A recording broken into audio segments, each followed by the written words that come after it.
Welcome to செபோசா software services. லாஸ்ட்டாக பார்த்த வீடியோவில் upwork.comல எப்படி ஒரு ஜாப் செலக்ட் பண்ணிவிட்டு அந்த ஜாப்ஸை எப்படி கவர் லெட்டர்லாம் ஃபில் பண்ணி அப்ளை பண்ணலான்னு பார்த்துருந்தோம்.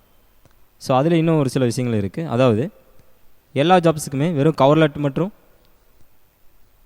நம்ம ஃபில் பண்ணுற மாதிரி இருக்காது. அந்த கவர் லெட்டர் கூடவே இன்னும் சில கொஸ்டின்ஸ் எல்லாம் ஒரு சில ஜாப்ஸ் கேட்டிருப்பாங்க. ஃபார் எக்ஸாம்பிள், நான் அதே மாதிரி இன்னும் வேறு சில ஜாப்ஸ்லாம் உங்களுக்கு ஓப்பன் பண்ணி காட்டுறேன்.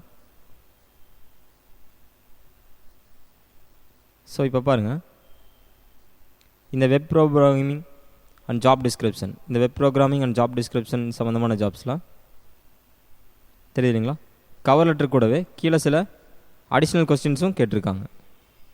அதாவது what part of this project most appeals to you,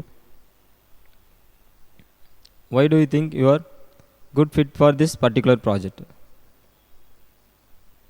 இந்த மாதிரி இன்னும் சில கொஸ்டின்ஸ் எல்லாம் கேட்டிருப்பாங்க. ஒரு சில நம்மளோட எக்ஸ்பீரியன்ஸ், எக்ஸ்ட்ரா எக்ஸ்பீரியன்ஸ் என்ன இந்த ப்ராஜெக்டில் பர்டிகுலராக இந்த மாதிரிலாம் கேட்டிருப்பாங்க. தெரியுது இல்லைங்களா? இங்கே பாருங்கள், what questions do you have about the project. இந்த ப்ராஜெக்ட் பற்றி உங்களுக்கு ஏதாவது எக்ஸ்ட்ரா கொஸ்டின்ஸ் ஏதாவது இருக்கா, ஏதாவது கேட்கணும்னு நினைக்கிறீங்களா அப்படின்னு கேட்டிருக்காங்க. இந்த மாதிரியான விஷயங்கள் இருக்கும். இது ரொம்ப சிம்பிள் தான், நீங்கள் ரொம்ப எதுவும் கன்ஃபியூஸ் பண்ண வேண்டாம். ஜஸ்ட்டாக என்ன கேட்டிருக்காங்களோ அதுக்கு தகுந்த மாதிரி நீங்கள் டீட்டெயில்ஸை ஃபில் பண்ணிவிட்டு accept and apply to this job அப்படிங்கிறத நீங்கள் கிளிக் பண்ணி கொடுக்கலாம்.